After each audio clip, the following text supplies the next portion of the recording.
Hello दोस्तों, sociology classes में आप सबका स्वागत है। सोशियोलॉजी एमसीक्यू के सीरीज में आज हम बेसिक कॉन्सेप्ट्स एंड इंस्टीट्यूशंस का एमसीक्यूज को सॉल्व करने वाले हैं। यहाँ पर हम हर क्लास में अलग अलग टॉपिक को चूज कर रहे हैं और अलग अलग टॉपिक के जो एमसीक्यूज है जो एग्जाम में पूछे जाते हैं या फिर जो हमारे लिए ज़रूरी है उनको हम यहाँ पर कवर करने की कोशिश करते हैं। हमने प्रीवियस क्लास में already research methodology and methods का 50+ क्वेश्चन को सॉल्व किया है। आज हम सॉल्व करने वाले हैं बेसिक कॉन्सेप्ट्स एंड इंस्टीट्यूशंस का 50+ क्वेश्चंस। यहाँ पर ये जो मैं क्लास करा रहा हूँ ये आप कोई भी कॉम्पिटिटिव एग्जाम दे रहे हो वहाँ पर आपको बेसिक कॉन्सेप्ट्स एंड इंस्टीट्यूशन से क्वेश्चन पूछे जाते हैं। तो ये जो क्लास है ये बहुत ज़्यादा हेल्पफुल होने वाली है क्योंकि यहाँ पर सिर्फ हम एमसीक्यूज सॉल्व नहीं करेंगे, एमसीक्यूज के साथ साथ उसके रिलेटेड जो भी टॉपिक रहता है उसका भी हम थोड़ा डिटेल एक्सप्लेनेशन यहाँ पर करेंगे ताकि हमें इस तरीके का अगर क्वेश्चन नेक्स्ट ईयर में पूछा जाए तो हम उसको भी सॉल्व कर पाए। तो यहाँ पर ये जो सीरीज है ये आप लोगों के लिए बहुत ज़्यादा हेल्पफुल होने वाली है, इसको थोड़ा लाइटली मत लीजिएगा, ये बहुत ही इंपॉर्टेंट है। यहाँ पर बहुत सारे ऐसे हम एमसीक्यू सॉल्व करेंगे जो शायद हमने किसी भी जगह पर नहीं पढ़ा है लेकिन हमें किसी ना किसी एग्जाम में पूछा गया है, तो वो सारे कॉन्सेप्ट भी हमारे लिए ज़रूरी है। यहाँ पर आपको बहुत सारे नए कॉन्सेप्ट को भी सीखने का मौका मिलेगा। तो यहाँ पर चीज़ों को थोड़ा समझने की कोशिश कीजिएगा, मैं भी यहाँ पर एक्सप्लेन करके आप लोगों को एमसीक्यू समझाऊंगा। तो अगर आपने अभी तक मेरे चैनल को सब्सक्राइब नहीं किया है, चैनल को जरूर सब्सक्राइब कर लीजिएगा क्योंकि इस चैनल में आपको सोशियोलॉजी रिलेटेड बहुत सारे एमसीक्यूज मिलने वाले हैं। यहाँ पर बहुत सारे क्लासेस है, नोट्स है, प्लेलिस्ट है जो आपको आपके एग्जाम में मदद करने वाली है। तो चलिए हम हमारा एमसीक्यू का सल्यूशन शुरू करते हैं। पहला क्वेश्चन है क्वेश्चन नंबर 1।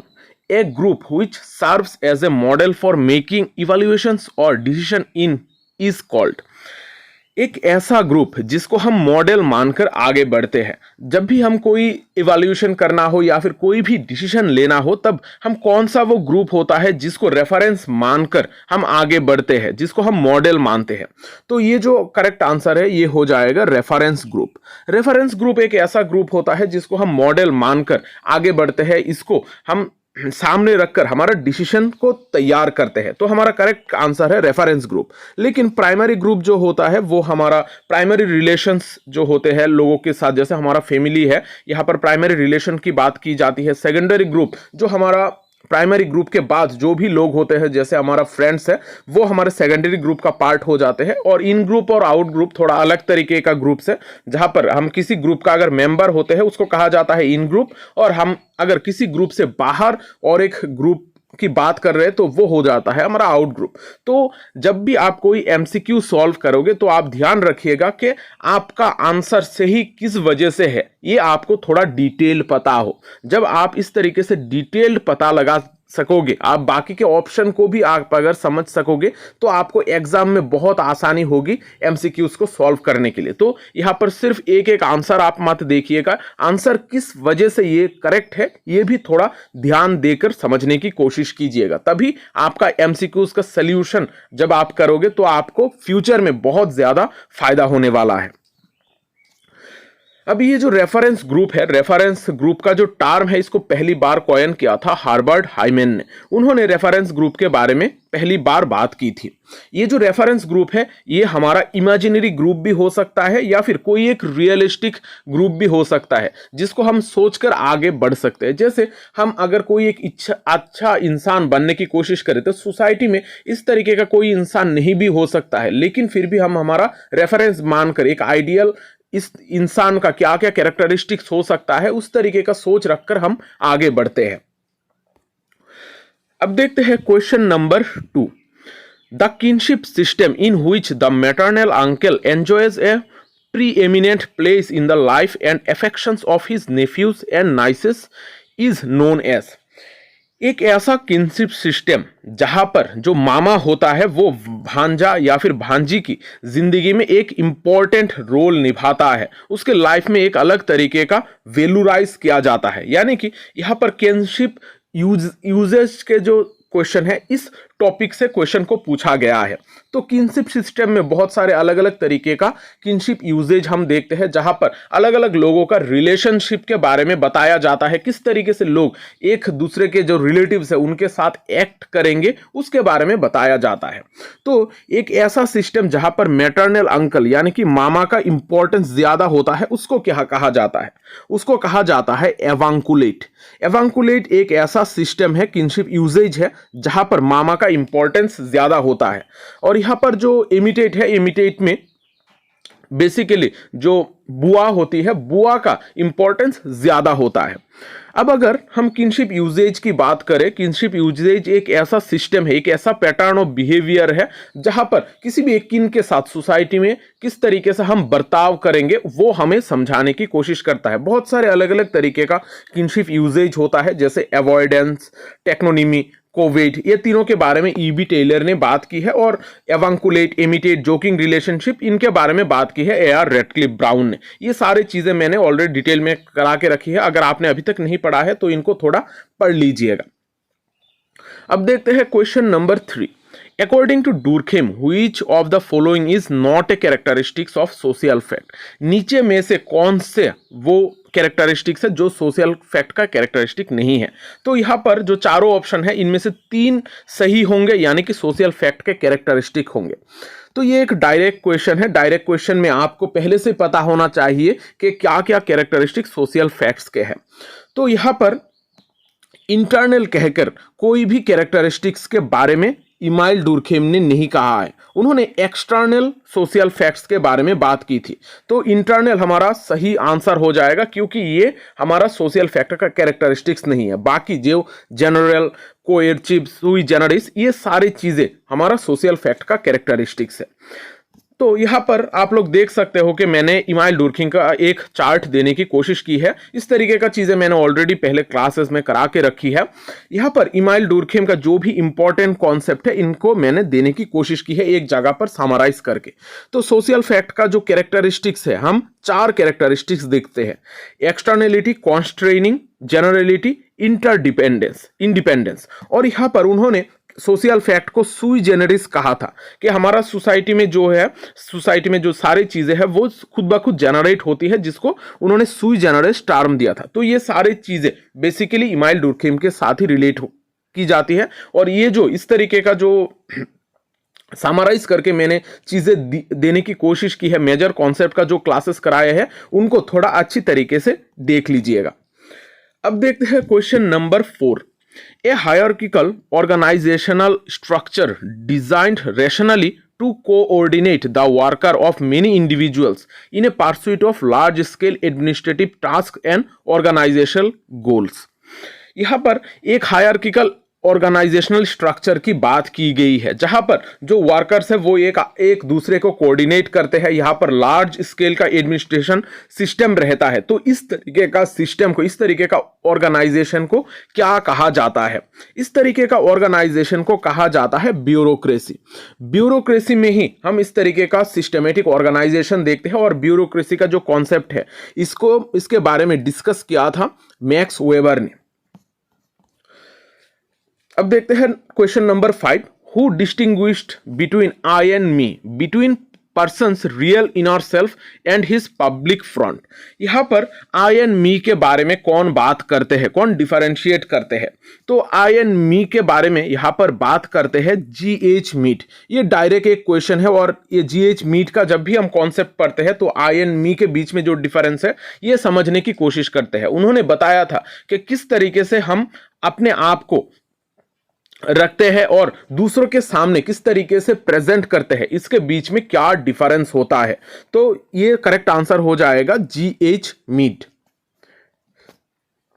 यहां पर आप देख सकते हो कि GH मीट का जो मेजर कॉन्सेप्ट है यहां पर मैंने दी है आई एंड मी के बारे में जीएच मीड ने बात की थी। उनका जो सबसे इंपॉर्टेंट कॉन्सेप्ट है वो है 3 stages of development of self. ये जो 3 stages of development of self है, इसको थोड़ा अच्छी तरीके से पढ़ के जाइएगा। वहां पर उन्होंने significant others, generalised others, role playing and role taking, ये सारी चीजों के बारे में किस तरीके से बात की थी वो भी थोड़ा समझ के जाइएगा, क्योंकि ये जो पोर्शन है, इस पोर्शन से हर एग्जाम में आपको क्वेश्चन देखने को मिलेंगे। जीएच मीट से हर बार क्वेश्चन एग्जाम में पूछी जाती है। Next question, question number 6. A term usually confined to those sociological approaches that regard meaning and action as the prime object of sociology. एक ऐसा सोशियोलॉजिकल अप्रोच जहां पर मीनिंग और एक्शन के ऊपर ज्यादा जोर दिया जाता है, इस तरीके का सोशियोलॉजी को क्या कहा जाता है? यहां पर अगर आप चारों ऑप्शन देखोगे, इंटरसेक्शनल, इंटरप्रिटिव, इंटरपर्सनल, इंटरनेशनल, ये सारे टर्म्स दी गई है। लेकिन हम सोशियोलॉजी के लिए अगर आप सिंपली सोचोगे तो हम सिर्फ इंटरप्रिटिव सोशियोलॉजी के बारे में ही पढ़ते हैं। यहां पर इंटरप्रिटिव सोशियोलॉजी जो है ये हमारा करेक्ट ऑप्शन हो जाएगा। और इंटरप्रिटिव सोशियोलॉजी के बारे में बात की थी मैक्स वेबर, जहां पर हम किस तरीके से डे टू डे लाइफ में एक्शन करते हैं, उन्होंने चीजों को इंटरप्रिट करके लोगों के एक्शंस, उसका मतलब, मीनिंग क्या है, ये सारे चीजों को उन्होंने समझने की कोशिश की है। तो हमारा करेक्ट ऑप्शन है इंटरप्रिटिव सोशियोलॉजी। यहां पर मैंने जब सोशियोलॉजिकल पर्सपेक्टिव का क्लास कराया था, वहां पर आप देखोगे कि मैंने 8 तरीके का अलग अलग पर्सपेक्टिव के बारे में वहां पर डिस्कस की थी। वहां पर हमने इंटरप्रिटिव सोशियोलॉजी के बारे में भी बात की थी।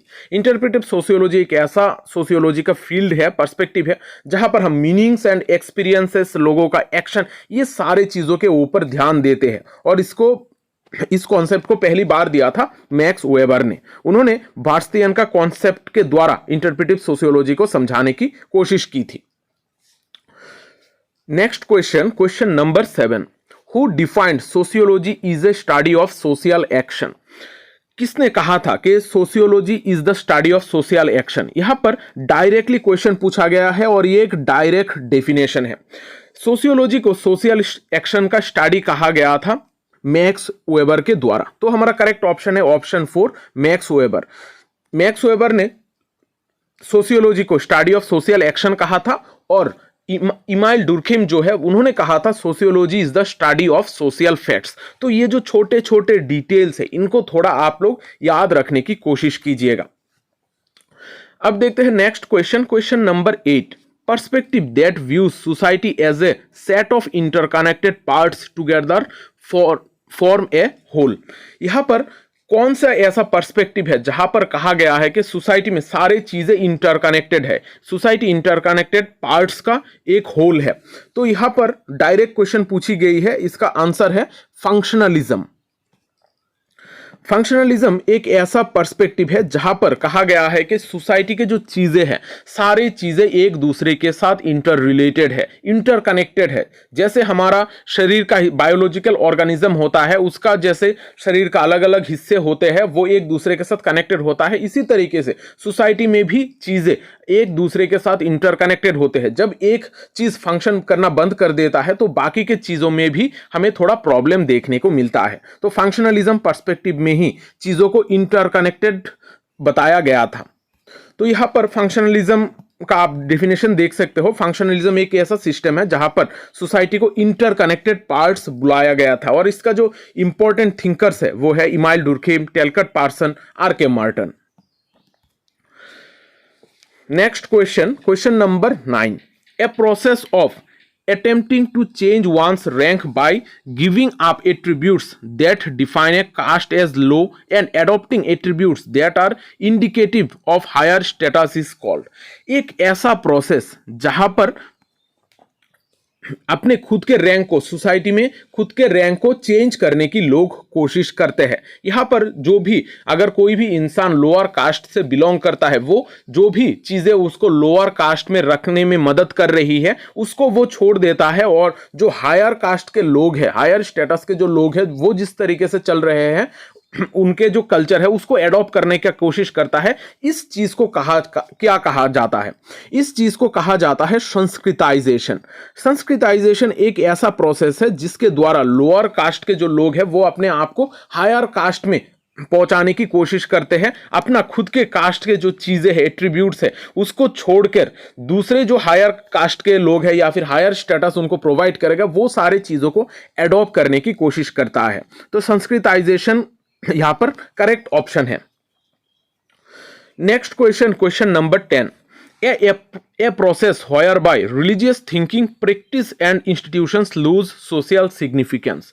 एक ऐसा प्रोसेस जहां पर जो रिलीजियन अपना इन्फ्लुएंस धीरे धीरे कम कर लेती है या फिर उसका इन्फ्लुएंस कम हो जाता है लोगों के लाइफ में, प्रैक्टिस में या फिर थिंकिंग में। ये जो रिलीजन है इसका इन्फ्लुएंस अगर कम हो जाता है, इस प्रोसेस को क्या कहा जाता है? इस प्रोसेस को कहा जाता है सेकुलराइजेशन। सेकुलराइजेशन एक ऐसा प्रोसेस है जहां पर रिलीजियस थिंकिंग, रिलीजन जो है वो अपना इंपॉर्टेंस धीरे धीरे खो देता है। Next question, question number 11, segmental division of society, hierarchy, endogamy, restrictions on feeding and social intercourse are some of the features of। यहाँ पर जब हम सोसाइटी में सेगमेंटल डिवीजन देखते हैं, यहाँ पर हायरार्किकल ऑर्गेनाइजेशन, एंडोगेमी को फॉलो किया जाता है, फिर लोगों के बीच में खाना खाना या फिर शादी करना, इंटरकोर्स करना, ये सारे चीजों में रेस्ट्रिक्शन लगाई जाती है। तो उस तरीके का सिस्टम को हम क्या कहते हैं? वो यहां पर अगर आप चारों ऑप्शन देखोगे, चारों ऑप्शन में से जो सही ऑप्शन है वो है कास्ट सिस्टम। कास्ट सिस्टम एक ऐसा सेगमेंटल डिवीजन है जहां पर हम हायरार्किकली लोगों को अरेंज करते हैं, अलग अलग ग्रुप को रखते हैं, ब्राह्मण, क्षत्रिय, वैश्य, शूद्र, दलित, इस तरीके का हमें सेगमेंटल डिवीजन देखने को मिलता है जहां पर हायरार्किकल अरेंजमेंट की जाती है। वहां पर अलग अलग कास्ट एक दूसरे के साथ घुल मिल नहीं सकते हैं, वहां पर खाने के बीच में या फिर मैरिजेस के टाइम पर यहाँ पर हम कास्ट, अलग अलग कास्ट को एक साथ शादी नहीं करा सकते हैं। और ये बेसिकली एंडोगेमी फॉलो करता है, यानी कि विद इन ग्रुप यहाँ पर हमें शादी करनी पड़ती है। Next question, question number 12, the individual specially the child acquires and assimilate the values and moods of behaviour of his society through.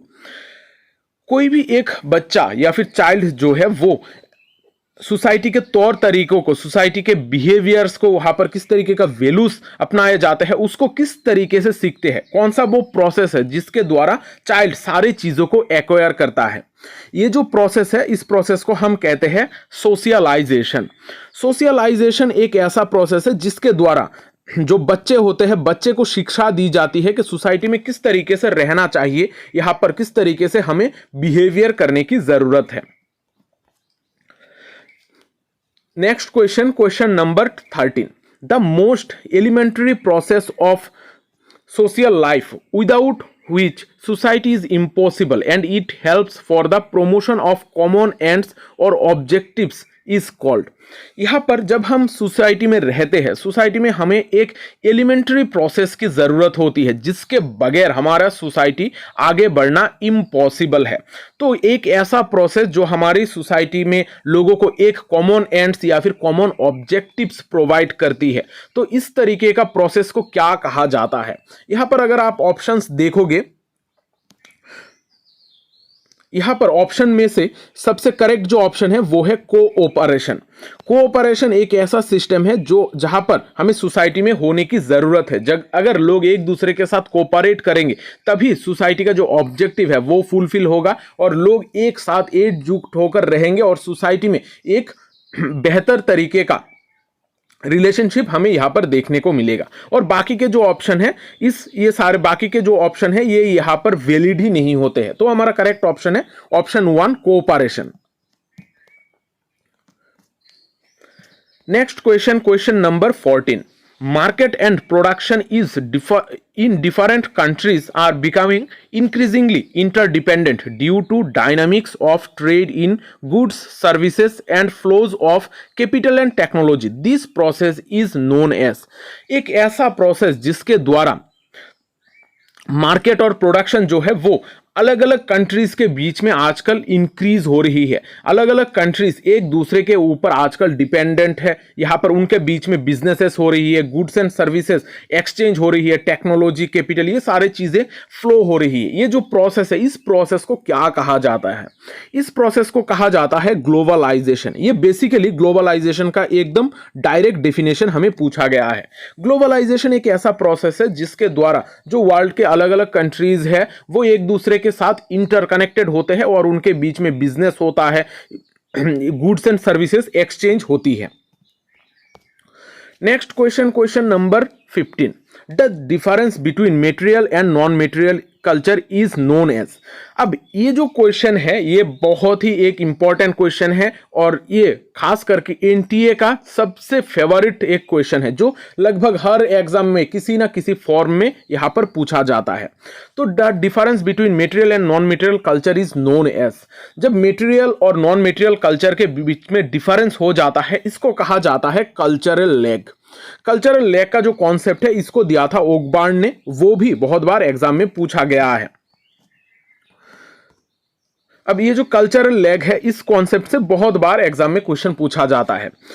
Cultural lag का जो कॉन्सेप्ट है इसको पहली बार दिया था विलियम एफ ओकबार्न ने। कल्चरल लैग एक ऐसा सिस्टम है जहां पर मेटेरियल कल्चर हमारा आगे बढ़ जाता है, बहुत ही फास्टली डेवलप होता है और नॉन मेटेरियल कल्चर जो है वो पीछे छूट जाता है और इन दोनों के बीच में हमें एक बहुत ज़्यादा गैप देखने को मिलता है जिसके वजह से हमारा सोसाइटी में बहुत सारे प्रॉब्लम्स, लोगों के बीच में स्ट्रगल्स क्रिएट होती है और इस प्रोसेस को कहा जाता है कल्चरल लैग। जैसे कि हम टेक्नोलॉजिकली हमारा हाथ में आजकल मोबाइल है, स्मार्टफोन के द्वारा हम वर्ल्ड के ज़्यादातर चीज़ों को एक्सेस कर पाते हैं, तो हमारा मेटेरियल कल्चर बहुत आगे बढ़ चुका है। लेकिन जो हमारा कानून व्यवस्था है या फिर एथिकल गाइडलाइंस है वो सारी चीज़ें उसके साथ साथ डेवलप नहीं हो पाई है। तो इस वजह से नॉन मेटेरियल कल्चर जो लॉज एंड एथिकल गाइडलाइंस है वो मेटेरियल कल्चर के साथ मिलकर आगे नहीं बढ़ पा रहा है। ये जो डिफरेंस है इसके वजह से हमारा सोच विचारधारा में बहुत सारे प्रॉब्लम्स हो रही है, सोशल प्रॉब्लम्स हमें देखने को मिल रही है। तो ये जो प्रोसेस है इसको कहा जाता है कल्चरल लैग। अब देखते हैं next question, question number 16, A system of an agency of formal social control. Formal social control का एक एजेंसी नीचे में से कौन सा है? तो यहां पर अगर आप लोग देखोगे मोरेस, फोकुए, रिलीजियन, ये तीनों जो है ये तीनों हमारे इनफॉर्मल सोशल कंट्रोल के एजेंसी है। यानी कि यहां पर कोई फॉर्मल सेटअप नहीं होता है। फॉर्मल सेटअप सिर्फ हमारा होता है लॉ में, यानी कि हमारा कानून व्यवस्था ही फॉर्मल सोशल कंट्रोल का एक पार्ट है। तो हमारा करेक्ट ऑप्शन हो जाएगा option 4, law. Next question, question number 17, social mobility is classified into. अब सोशल मोबिलिटी को हम किस तरीके से क्लासिफाई कर सकते हैं? अब यहां पर बहुत सारे ऑप्शंस दी गई है लेकिन हमें यहां से मोस्ट एप्रोप्रिएट आंसर को ढूंढ के निकालना है। यहां पर बहुत सारे टर्म्स हैं जिनको हमने सुना है लेकिन इनमें से जो सबसे मोस्ट एप्रोप्रिएट टर्म है उसको हमें निकालना है। सोशल मोबिलिटी को हम नॉर्मली 2 हिस्सों में डिवाइड करते हैं, वर्टिकल एंड हॉरिजॉन्टल मोबिलिटी। तो हमारा करेक्ट ऑप्शन हो जाएगा option 4, vertical and horizontal mobility. तो यहां पर सोशल मोबिलिटी एक ऐसा सिस्टम है जहां पर सोसाइटी में लोग अपने आप को, अपने पोजीशन को चेंज करने की कोशिश करते हैं। जब इस तरीके का चीजें हम देखते हैं, जब लोग सोसाइटी में पोजीशन चेंज करते हैं, इसको कहा जाता है सोशल मोबिलिटी। सोशल मोबिलिटी को हम 2 तरीकों से डिवाइड कर सकते हैं, horizontal mobility and vertical mobility. Vertical mobility में भी हमें बहुत सारे और भी डिवीजन देखने को मिलते हैं। अब यहां पर जब हम वर्टिकल एंड हॉरिजॉन्टल मोबिलिटी की बात करते हैं, वर्टिकल यानी कि ऊपर से नीचे या फिर नीचे से ऊपर तक अगर कोई मोबिलिटी होता है तो उसको कहा जाता है हॉरिजॉन्टल मोबिलिटी। जैसे कोई अगर पहले लोअर क्लास था, अब अगर अपर क्लास वो बन गया या फिर मिडिल क्लास बन गया तो वो वर्टिकल मोबिलिटी होता है। और हॉरिजॉन्टल मोबिलिटी में एक ही ग्रुप के बीच में जब लोगों का चेंज होता है या फिर स्थान परिवर्तन होता है, जगह की बदलाव होती है, तब उसको कहा जाता है हॉरिजॉन्टल मोबिलिटी। जैसे कोई एक टीचर है, एक स्कूल में काम कर रहा है, उसको अगर दूसरे स्कूल में ट्रांसफर मिला तो ये हॉरिजॉन्टल मोबिलिटी होगा, ये कभी भी वर्टिकल मोबिलिटी नहीं होगा। तो यहाँ पर ये सारी चीजें वर्टिकल और हॉरिजॉन्टल मोबिलिटी थोड़ा ध्यान में रखिएगा, इससे क्वेश्चन में, एग्जाम में क्वेश्चन भी पूछे जाते हैं। Next question, question number 18। According to Durkheim, sociology is the study of. अब डुर्खेम ने सोशियोलॉजी को किस तरीके से डिफाइन किया है, उन्होंने क्या कहा है, sociology is the study of, कौन सा चीज के बारे में बात की है? तो ये हमारा करेक्ट ऑप्शन है सोशल फैक्ट। हमने थोड़ी देर पहले मैक्स वेबर को डिस्कस करते वक्त भी इसको देखा था। तो इमैनुएल डुर्खेम के हिसाब से sociology is the study of social facts. Sociology में हम बेसिकली सोशल फैक्ट्स को पढ़ते हैं, सोशल फैक्ट्स को ही हमारा सोशियोलॉजी का मेन स्टडी का पर्पस है या फिर मटेरियल है। Next question, question number 19। A branch of sociology which largely coincides with social work or social welfare in which the findings or conclusions of sociology are applied to concrete cases। एक ऐसा sociology का branch जहां पर हम social work या फिर social welfare के लिए चीज़ों को करते हैं, यहाँ पर हम सोशियोलॉजी का जो भी चीज़ें हैं वो हम अप्लाई करने की कोशिश करते हैं हमारी सोसाइटी में। इस ब्रांच को क्या कहा जाता है? ये बेसिकली हमें डायरेक्ट डेफिनेशन दी गई है एप्लाइड सोशियोलॉजी का। एप्लाइड सोशियोलॉजी एक ऐसा ब्रांच ऑफ सोशियोलॉजी है जहां पर हम सोशियोलॉजी में जो भी स्टडी किया जाता है वो हम हमारी सोसाइटी में अप्लाई करने की कोशिश करते हैं। यहाँ पर सोशल वर्क और सोशल वेलफेयर के वक्त ये सारी चीज़ों को यूज करने की कोशिश की जाती है। तो हमारा करेक्ट ऑप्शन है option 4, applied sociology. Next question, question number 20। Who is the author of the book the mothers? The mothers books किसने लिखी है? अब इस तरीके का जब आपको बुक का नाम दिया जाएगा तो आपको पहले से पता होना चाहिए। तो अगर आपको पहले से पता नहीं है तो आप ये सारे क्वेश्चंस का आंसर नहीं कर पाओगे। तो द मदर जो बुक है इसके लिखा था आर ब्रीफॉल्ट ने।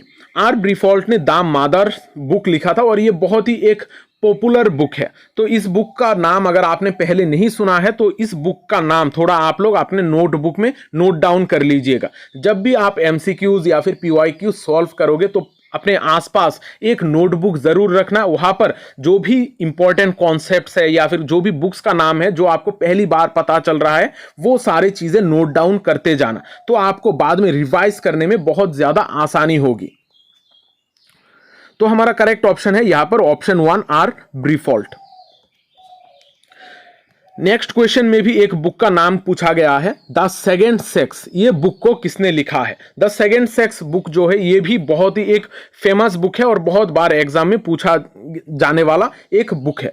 द सेकेंड सेक्स बुक को लिखा था सिमोन डिबॉय ने।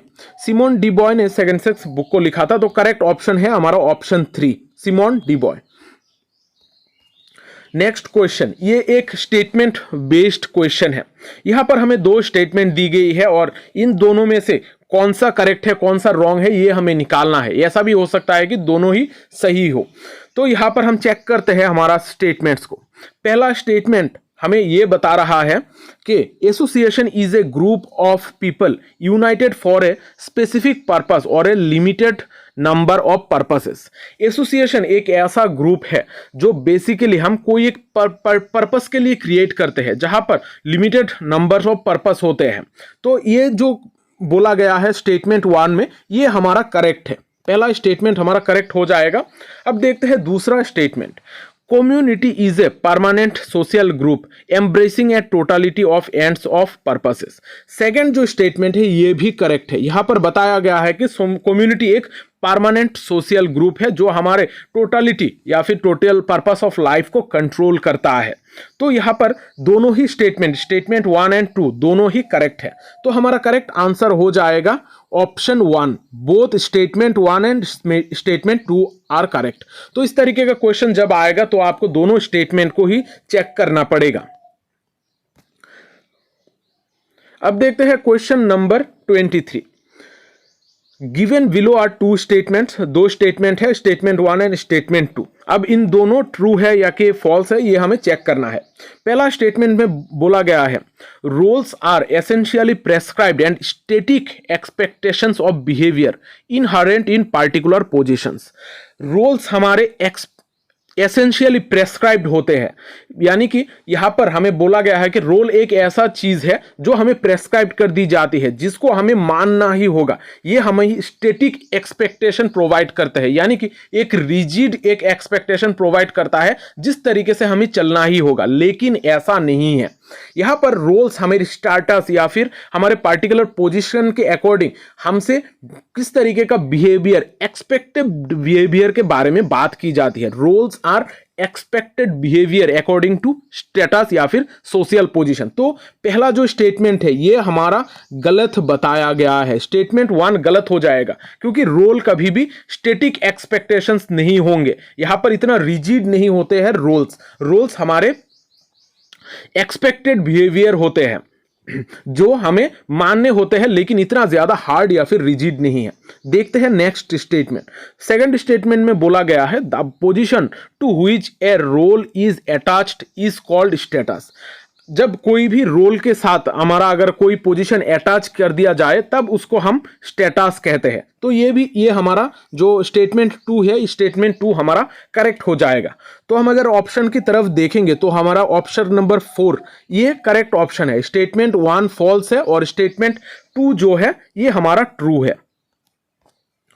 Next question number 24। Which of the following forms of family has been identified by L H. Morgan. L H. Morgan के द्वारा कौन से फैमिली के टाइप के बारे में बताया गया है। आप अगर ऑप्शन में देखोगे तो हमारा 3 ऑप्शंस करेक्ट होंगे और 2 ऑप्शंस हमें गलत यहां पर देखने को मिलेंगे। तो हम गलत ऑप्शंस अगर निकाल दे तो हमारा आंसर यहां पर निकल जाएगा। तो हम देखते हैं कौन सा हमारा एल.एच. मॉर्गन ने कौन से टाइप्स ऑफ फैमिली के बारे में बात की है। कॉन्सेंग्यूइन के बारे में एल.एच. मॉर्गन ने बात की है। कॉर्पोरेट के बारे में नहीं बात की है, कॉर्पोरेट कहकर कोई हमारा फैमिली का फॉर्म नहीं है। फिर पेट्रियार्कल फैमिली के बारे में भी एल.एच. मॉर्गन ने बात की है। मेट्रियार्कल फैमिली के बारे में एल.एच. मॉर्गन ने बात नहीं की है। इस जगह पर हमेशा हमें कंफ्यूजन रहती है कि एल.एच. मॉर्गन ने कौन से टाइप्स ऑफ फैमिली के बारे में बात की है। तो एल.एच. मॉर्गन ने मेट्रियार्कल फैमिली के बारे में बात नहीं की है, उन्होंने सिर्फ पेट्रियार्कल फैमिली के बारे में बात की है। और जो आखिरी ऑप्शन है, ऑप्शन ई, पुनालुआन के बारे में भी एल.एच. मॉर्गन ने बात की है। तो हमारा करेक्ट ऑप्शन हो जाएगा ACE। तो 24 नंबर क्वेश्चन का आंसर हो जाएगा ACE ओनली। तो ये 3 हमारे लिए सही है। अब हम थोड़ा देख लेते हैं कि एल.एच. मॉर्गन ने कौन से टाइप्स ऑफ फैमिली के बारे में बात की है। एल.एच. मॉर्गन ने नॉर्मली 5 टाइप्स ऑफ फैमिली के बारे में बात की है। उन्होंने बेस्ड ऑन मैरिज, हम किस तरीके से शादियां होती है इसके ऊपर बेस करके हम 5 तरीके का फैमिली देख सकते हैं। कॉन्सेंग्यूइन, पुनालुआन, सिनडायस्मन, पेट्रियार्कल, मोनोगेमियन, ये 5 टाइप ऑफ फैमिली के बारे में बात की है। और ये जो चीजें है ये थोड़ा आप लोग देखने की कोशिश कीजिएगा, इसमें क्या है, एल.एच. मॉर्गन के टाइप्स ऑफ फैमिली में क्या क्या चीजें बताई गई है, क्योंकि इससे बहुत सारे क्वेश्चंस एग्जाम में पूछे जाते हैं। अब देखते हैं question number 25। The criteria that characterise a dominant caste are. यहां पर नीचे में से कौन से डोमिनेंट कास्ट का कैरेक्टरिस्टिक्स है। डोमिनेंट कास्ट के बारे में M.N. श्रीनिवास ने बात की है। उन्होंने डोमिनेंट कास्ट का 6 कैरेक्टरिस्टिक के बारे में बात की है। तो इनमें से कौन से वो कैरेक्टरिस्टिक है जो डोमिनेंट कास्ट का कैरेक्टरिस्टिक्स है। अब हम देखने की थोड़ा कोशिश करते हैं। डोमिनेंट कास्ट वो ग्रुप होता है जो न्यूमेरिकली हाई होता है, यानी कि किसी भी एक जगह पर जिनका संख्या ज्यादा होते हैं उनको कहा जाता है डोमिनेंट कास्ट। और उसके साथ साथ और भी कैरेक्टरिस्टिक्स की जरूरत है। यहां पर जो संस्कृताइजेशन बताया गया है, संस्कृताइजेशन डोमिनेंट कास्ट में जरूरी नहीं होता है। संस्कृताइजेशन का प्रोसेस डोमिनेंट कास्ट में हमें देखने को नहीं मिलता है। A high ritual status in the local area. Dominant caste का एक हाई रिचुअल स्टेटस होता है अपने खुद के लोकल एरिया में, वहां पर हमें पॉलिटिकल पावर और अथॉरिटी भी देखने को मिलता है उस कास्ट के पास। तो ACD ये करेक्ट ऑप्शन है। और अगर हम यहां पर ऑप्शन में देखेंगे तो हमारा जो ऑप्शन 4 है यहाँ पर ACD ओनली दिया गया है। तो यहाँ पर इस तरीके से आप अगर थोड़ा ध्यान लगाओगे तो आपका आंसर का सलूशन आपको इजीली मिल जाएगा। ये सारे जो क्वेश्चन है बहुत ही इजी टाइप ऑफ क्वेश्चन है। अब डोमिनेट कास्ट के बारे में हम थोड़ा चीजें समझने की कोशिश करते हैं। मैंने ऑलरेडी इसको MN श्रीनिवास के क्लास में इन डिटेल करा के रखा है, लेकिन फिर भी अगर आपने वो क्लास नहीं देखा है तो ये थोड़ा डिटेल समझने की कोशिश कीजिएगा। MN श्रीनिवास ने डोमिनेट कास्ट के बारे में बात की थी। उन्होंने रामपुरा विलेज में डोमिनेंट कास्ट को स्टडी किया था। उन्होंने इसके रिगार्डिंग एक बुक लिखी थी जिसका नाम है the remembered village. Dominant caste वो कास्ट होता है जो बेसिकली एक जगह पर डोमिनेट करता है। उन्होंने कहा था कि जो द्विज कास्ट है यानी कि ब्राह्मण क्षत्रिय वैश्य यही सिर्फ डोमिनेंट कास्ट बन सकता है, लेकिन शूद्र जो है वो कभी भी डोमिनेंट कास्ट नहीं बन सकते हैं। यहां पर उन्होंने 6 फीचर्स के बारे में बात की थी। इन फीचर को याद रखने की कोशिश कीजिएगा। डोमिनेंट कास्ट का न्यूमेरिकली हाई साइज होता है। यहां पर land ownership, political power, access to western education, jobs in administration, place in local caste hierarchy, ये सारी चीजें अगर होंगी तभी हम उस कास्ट को डोमिनेंट कास्ट कह सकते हैं। अब देखते हैं क्वेश्चन नंबर 26। यहां पर match the following type of questions है। यहां पर 2 लिस्ट दी गई है। एक में कुछ कॉन्सेप्ट बताया गया है और दूसरे साइड में इसका डेफिनेशन बताया गया है। अब जब भी इस तरीके का डेफिनेशन और कॉन्सेप्ट का मैच रहेगा तो आप लोग जो सेकंड साइड है उससे डेफिनेशन से आंसर की सॉल्यूशन की शुरुआत कीजिएगा। आपको बहुत आसानी होगी जो MCQ है उसको सॉल्व करने के लिए। तो हम डेफिनेशन से हमारा चीजें शुरू करेंगे और डेफिनेशन देखने के बाद ये कौन सी चीज का डेफिनेशन है उसको हम आसानी से मिक्स कर सकते हैं। तो हम यहां पर थोड़ा देखने की कोशिश करते हैं। Position of individual in the society, position of individual in the society, इसको हम क्या कहते हैं?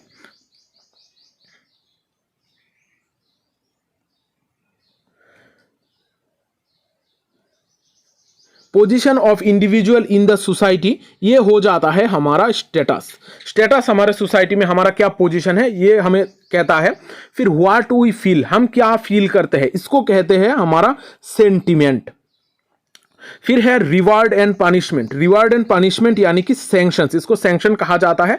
और जो चौथा है standards for determining what is appropriate and inappropriate, norms हमें हमारे बिहेवियर के बारे में बात करते हैं कि क्या हमारे सोसाइटी के लिए सही है कौन सा गलत है, ये हमें चीजें बताते हैं।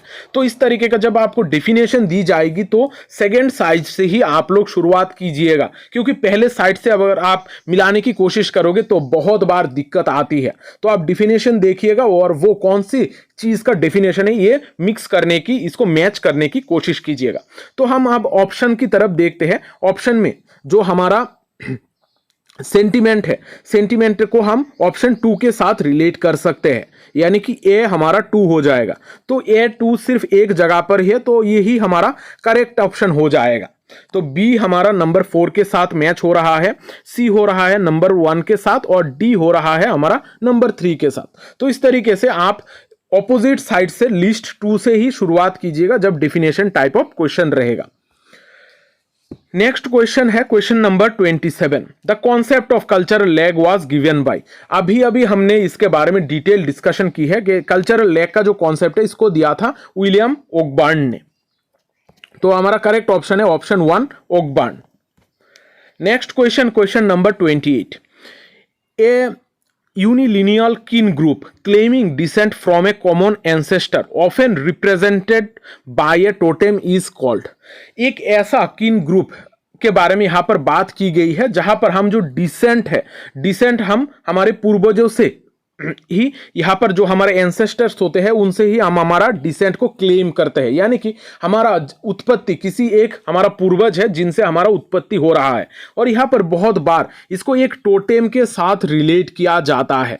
जो जब इस तरीके का चीजें होती है, जब हम टोटेम के साथ किसी भी एक ग्रुप को रिलेट करने की कोशिश करते हैं तो इसको कहा जाता है क्लैन। क्लैन बेसिकली हमें ट्राइबल सोसाइटीज में देखने को मिलता है, जहां पर टोटेमिक सिस्टम देखने को मिलता है, जहां पर अलग अलग चीजों को पूजा किया जाता है। बहुत सारे पेड़ पौधे, पशु पक्षी, जानवर, इनको पूजा किया जाता है और उनके अकॉर्डिंग ही लोगों को रिलेट किया जाता है, अलग अलग लोगों को बुलाया जाता है और समझा जाता है कि उनका एंसेस्टर वो ही टोटेम था।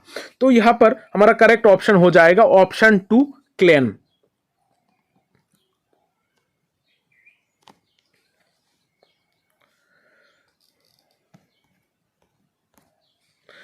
Next question, question number 29.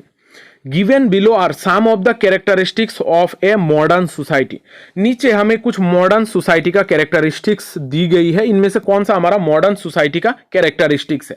तो यहां पर आप अगर ऑप्शन की तरफ ध्यान दोगे तो आपको देखने को मिलेगा कि 4 ऑप्शन सही होंगे और एक ऑप्शन जो है वो हमारा गलत होगा। तो अगर हम इस तरीके का क्वेश्चन में गलत ऑप्शन को निकाल पाएंगे तब हमारा आंसर हो जाएगा। तो यहां पर अगर आप ऑप्शन देखोगे, सेकुलराइजेशन हम मॉडर्न सोसाइटी में देखते हैं, रेशनलाइजेशन देखते हैं, डेमोक्रेटाइजेशन देखते हैं, एस्क्राइब्ड स्टेटस नहीं देखते हैं। तो यहां पर जो गलत ऑप्शन है वो हमारा हो जाएगा एस्क्राइब्ड स्टेटस। जो डी है इसको अगर हम निकाल देंगे तो हमारा बाकी के ऑप्शन हमें मॉडर्न सोसाइटी में देखने को मिलता है। मॉडर्न सोसाइटी में हमें अचीव्ड स्टेटस देखने को मिलता है। एस्क्राइब्ड स्टेटस यानी कि हमें जन्म से अगर कोई स्टेटस मिलता है उसको कहा जाता है एस्क्राइब्ड स्टेटस, लेकिन मॉडर्न सोसाइटी का ये कैरेक्टरिस्टिक नहीं है। यहां पर लोग अचीवमेंट के द्वारा अपने स्टेटस को गेन करते हैं। तो अगर हम डी ऑप्शन को निकाल देंगे तो अगर आप ऑप्शन की तरफ देखोगे तो 3 ऑप्शन में डी है, यहां पर भी डी है, इसमें भी डी है और इसमें भी डी है। तो हमारा करेक्ट ऑप्शन हो जाएगा option 2, A B C E only. तो हमारा करेक्ट ऑप्शन है ऑप्शन 2। अब देखते हैं क्वेश्चन नंबर 30। ये भी मैच करने वाला क्वेश्चन है। यहां पर हमें 2 लिस्ट दी गई है। एक साइड में दिया गया है थिंकर का नाम और दूसरे साइड में उस थिंकर ने कौन सी चीज के बारे में बात की है वो हमें दी गई है, यानी कि थिंकर और उसका मेजर जो कॉन्सेप्ट है ये हमें दिया गया है। तो इसको हम मैच करने की कोशिश करते हैं। C.H. कूले ने लुकिंग ग्लास सेल्फ का कॉन्सेप्ट दिया था, ये सभी हम जानते हैं, बहुत ही पॉपुलर एक थ्योरी है लुकिंग ग्लास सेल्फ का थ्योरी। सिगमंड फ्रॉयड ने दिया है ईद ईगो सुपर ईगो का कॉन्सेप्ट। G.H. मीड ने आई एंड मी का कॉन्सेप्ट दिया है और मैक्स वेबर ने दिया है डिसएन्चांटमेंट का कॉन्सेप्ट। तो हम थोड़ा नीचे मैच करने की कोशिश करते हैं। हमारा C.H. कूली जो है वो लुकिंग ग्लास सेल्फ का कॉन्सेप्ट देते हैं। तो ए जो है ये हमारा नंबर 4 के साथ मैच होगा। तो यहां पर अगर ऑप्शन की तरफ देखोगे तो सिर्फ एक ही ऑप्शन है, नंबर 1 ऑप्शन है, जहां पर ए को 4 के साथ हम मैच कर सकते हैं। तो हमारा डायरेक्ट आंसर एक भी अगर एक या फिर 2 भी अगर हम सही निकाल पाते हैं इस तरीके का क्वेश्चन में तो हमारा आंसर निकल के आ जाएगा। तो बी जो है फ्रॉयड वो ईद ईगो सुपर ईगो के बारे में बात करते हैं। ऑप्शन 3 मीड यानी कि सी हमारा 2 के साथ रिलेट होता है और डी हमारा 1 के साथ रिलेट होता है। तो करेक्ट ऑप्शन है option 1। Next question, question number 31। यहां पर भी 2 लिस्ट दी गई है, उनको हमें मैच करना है। तो यहां पर भी हमें कुछ कॉन्सेप्ट्स दी गई है और कॉन्सेप्ट के साथ साथ कुछ डेफिनेशन दी गई है। तो हम यहां पर जो डेफिनेशन है यानी कि सेकंड साइड है, सेकंड साइड से ही हमारा शुरुआत करेंगे। तो सेकंड साइड से हम शुरुआत करते हैं। Any group accepted as a model, जब हम कोई भी ग्रुप को मॉडल की तरह यूज करते हैं उसको कहा जाता है रेफरेंस ग्रुप। यानी कि हमारा जो सी ऑप्शन है वो हमारा नंबर 1 के साथ मैच हो रहा है। तो ये एक डायरेक्ट डेफिनेशन है। तो अगर आप ऑप्शन में देखोगे ऑप्शन 2 में ही सिर्फ C1 दिया गया है, तो हमारा करेक्ट ऑप्शन हो जाएगा ऑप्शन 2। तो बाकी के चीजों को भी हम थोड़ा मैच करने की कोशिश करते हैं। A group towards which one has a feeling of belonging, एक ऐसा ग्रुप जिसके साथ लोगों की लगाव है, फीलिंग है, उसको कहा जाता है इन ग्रुप।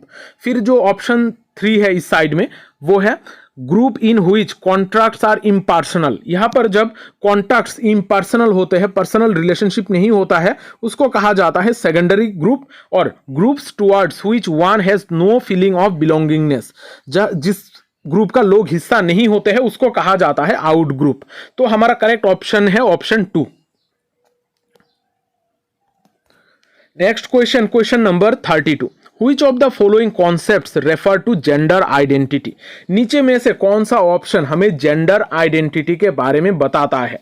यहाँ पर जो पांचों चीजें हैं वो जेंडर के साथ थोड़ा बहुत रिलेट करते हैं, लेकिन यहाँ पर किसी भी जेंडर का आइडेंटिटी को दर्शाता है कौन सा कॉन्सेप्ट? अगर आप ऑप्शन में देखोगे तो हमारा 3 ऑप्शंस करेक्ट होंगे और 2 गलत होंगे। तो हम देखते हैं कौन सा हमारा जेंडर आइडेंटिटी का कॉन्सेप्ट के बारे में बात करता है। मास्कुलिनिटी यानी कि यहां पर मेल जो डोमिनेंस है, इस तरीके का मेल आइडेंटिटी के बारे में बात करता है। फिर ऑप्शन बी फेमिनिटी भी हमारा जेंडर आइडेंटिटी है, यहां पर फीमेल्स का आइडेंटिटी के बारे में बात की जाती है। फिर सी माचोइज्म में भी जो जेंडर आइडेंटिटी है उसके बारे में बात की जाती है कि लोग किस तरीके से माचो तरीके से चल सकते हैं, ये भी एक मेल का ही हमें आइडेंटिटी बताता है। फिर जो 4th ऑप्शन है पेट्रियार्की हमें पावर रिलेशन के बारे में बात करता है। सोसाइटी में यहां पर जेंडर आइडेंटिटी नहीं, यहां पर लोगों के बीच में किस तरीके का पावर रिलेशन है, जहां पर जो मेल्स है उनके पास अगर सोसाइटी में पावर रहेगा, वो अगर पूरी सोसाइटी को कंट्रोल करेंगे, उसको कहा जाता है पेट्रियार्की। और पोलीगेमी एक मैरिज का टाइप होता है, तो ये भी निकल जाएगा। तो हमारा करेक्ट ऑप्शन है ए बी सी, ऑप्शन 3 हमारा करेक्ट ऑप्शन हो जाएगा।